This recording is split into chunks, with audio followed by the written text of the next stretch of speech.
Motor neuron disease एक गंभीर neurological disorder है जो ALS के नाम से भी जाना जाता है और इसमें ब्रेन के पिछले हिस्से और स्पाइनल कॉर्ड के शुरुआती हिस्से के अंदर एक पर्टिकुलर टाइप की नर्व्स होती हैं जिनको एंटीरियर हॉर्न सेल्स बोलते हैं और वहां पर डिजेनरेशन होने की वजह से ये एंटीरियर हॉर्न सेल डिजीज या मोटर न्यूरॉन डिजीज हो जाती है।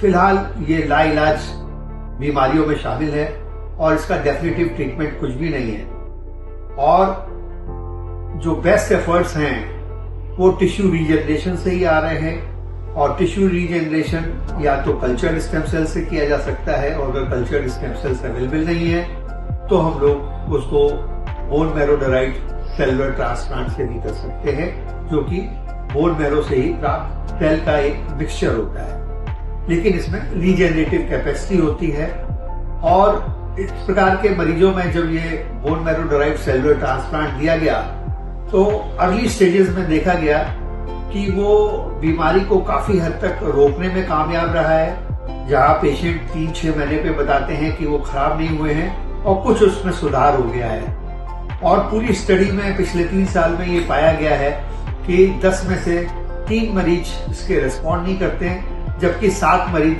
इस इलाज से रेस्पॉन्स देते हैं जो कि या तो बीमारी की स्पीड को कम कर देते हैं या उसको स्टेटस को या जैसा है वैसा ही बना के रखते हैं।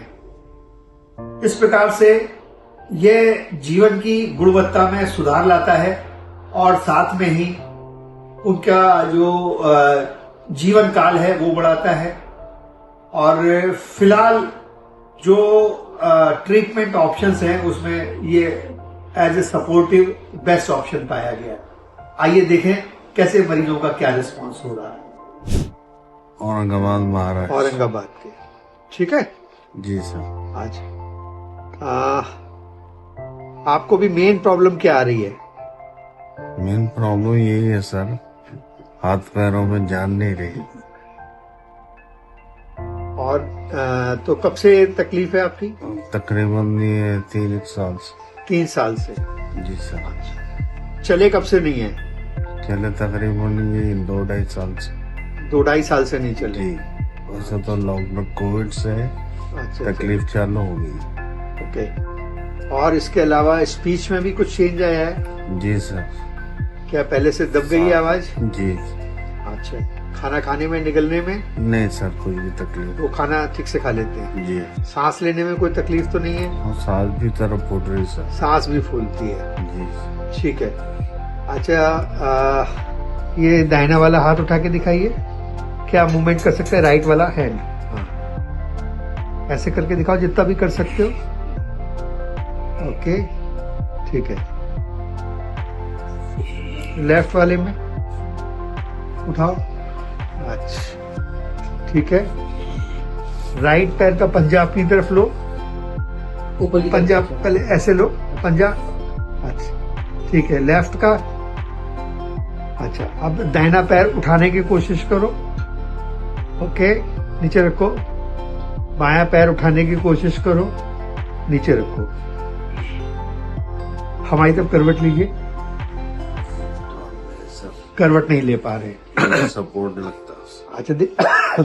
अच्छा देखिए, यही जो प्रॉब्लम आपने आज बताई है जी कि प्रोग्रेसिव मसल वीकनेस है, मसल वेस्टिंग है हाथ के अंदर जैसे दिखाई दे रही है हमको, ठीक है।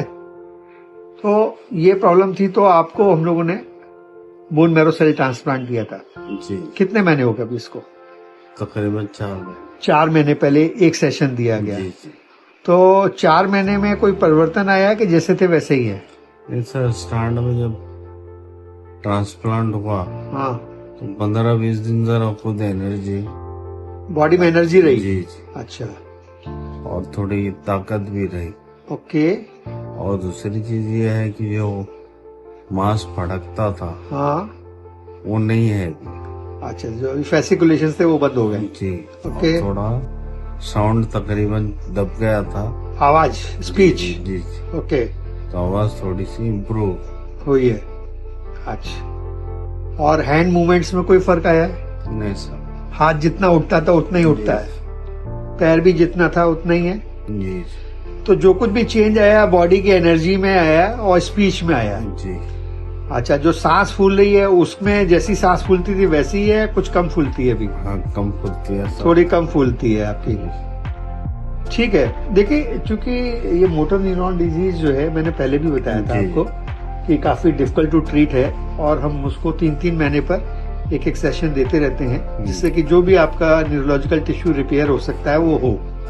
ठीक है। इसी के लिए हम वापस से आपको कल दूसरा सेशन देंगे जी। Autologous bone marrow cell transplant का, और आप क्रिटिकल केयर हॉस्पिटल के डॉक्टर से डॉक्टर राजपूत के अलाउ करते हैं? जी जी। चलिए, all the best, thank you.